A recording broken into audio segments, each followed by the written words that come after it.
Hi అందరికీ. Friends ఇప్పుడు అందరికీ మనం వెల్కమ్ టు సింపుల్‌గా మై టమాటో ఛానల్. పచ్చడి ఎలా ఇవాళ చేసుకోవాలో టమోటా పచ్చడి చూసుకుందాం. సింపుల్‌గా ఎలా ముందుగా హాఫ్ చేసుకోవాలో కేజీ టమాటో, చూసుకుందాం. 20 పచ్చిమిర్చి ఫస్ట్ హాఫ్ తీసుకొని కేజీ పక్కన పెట్టుకోవాలి. టొమాటోస్, పావు ఒక కిలో కడాయిలో కొంచెం పచ్చిమిర్చి ఆయిల్ అనేది వేసుకొని తీసుకోవాలి. పచ్చిమిర్చిని పచ్చిమిర్చి ఇట్లా 2 వేయించుకొని ముక్కలుగా పెట్టుకోవాలి, వేయించుకొని లేకపోతే వాటిని పేలుతాయి. వేయించుకోవాల్సి ఫస్ట్ కొంచెం ఉంటుంది. ఆయిల్ పోసుకొని లేకపోతే అవి పచ్చిమిర్చిని చిట్లి మొహం మీద వేయించుకోవాల్సి పడతాయి. ఉంటుంది.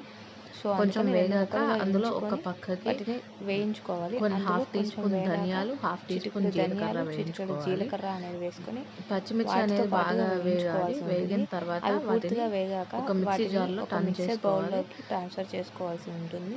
ప్లస్ అవి తీసాక అందులోకి ఇప్పుడు మనం అదే ఇందాక తీసుకున్న కడాయిలో టమోటాలని మనం కట్ తీసుకున్న చేసుకొని టమోటాలను వేసుకోవాల్సి కట్ ఉంటుంది. చేసుకొని వేయించుకోవాల్సి ఉంటుంది. ఇందులోకి ఒక నిమ్మకాయ సైజ్ ఆ అంత టమోటాలతో చింతపండుని కూడా పాటు ఒక వేసుకోవాల్సి చిన్న ఉంటుంది. నిమ్మకాయ సైజ్ అంత చింతపండు వేసుకున్న చింతపండుని తర్వాత వేసుకొని వీటిని బాగా మగ్గించుకోవాల్సి మగ్గపెట్టుకోవాల్సి ఉంటుంది. ఉంటుంది. ఈలోపు మనం ఇవి మగ్గేలోపు మిక్సీ జార్లో మనం ఇందాక తీసుకున్న తీసుకున్న పచ్చిమిర్చి, పచ్చిమిర్చి ధనియాల, జీలకర్ర ఐటెమ్స్ దానిలోకి ఒక వాటిని వెల్లిపాయ, వాటితో పాటు ఒక 20 ఎల్లిపాయలు రెబ్బలు తీసుకొని తీసుకోవాలి. అందులో ఒక ఫుల్ వేసుకోవాల్సి పెద్ద ఉంటుంది. వెల్లిపాయ తీసుకొని తగినంత ఆ ఉప్పు మిక్సీ అనేది జార్లో కూడా వేసుకొని వేసుకొని సాల్ట్ వేసుకొని మనం ఒకసారి మిక్సీ కోర్స్‌గా బ్లెండ్ పట్టుకోవాలి. చేసుకోవాల్సి కొంచెం ఉంటుంది. కోర్స్‌గా బ్లెండ్ కోర్స్‌గా చేసుకున్న బ్లెండ్ తర్వాత చేసుకునేలోపు టమోటా అనేది ఈలోపు ఉడికిపోయి టమోటాలు ఉంటుంది. అనేవి సో, కొంచెం ఆ మగ్గి టమోటాని ఉంటాయి. తీసుకొని ఆ ఆ టమోటాలు టమోటాని మొత్తం మగ్గాక ఆ ఆ టమోటాల మిక్సర్ మిశ్రమాన్ని బౌల్‌లోకి తీసుకుపోయి వేసుకోవాల్సి ఉంటుంది. అదే మిక్సీ జార్లో ట్రాన్స్‌ఫర్ వేసుకోవాల్సి ఉంటుంది. చేసుకొని మనం జస్ట్ కోర్స్‌గా ఒక 2, 3 వేసుకొని రౌండ్స్ ఒక తిప్పితే జస్ట్ సరిపోతుంది. ఒక ఎక్కువ 2-3 తిప్పితే మరీ రౌండ్స్ అనేది పేస్ట్‌గా తిప్పాల్సి అయిపోతుంది ఉంటుంది. కాబట్టి మరీ కొంచెం తిప్పేస్తే మెత్తగా తిప్పాలి. అయిపోద్ది. అంతే సో మన simple just 2-3 tomato rounds chutney ready తిప్పాక అయిపోయి ఉంటుంది. Salt adjustment enjoy. చేసుకోవాల్సి ఉంటుంది.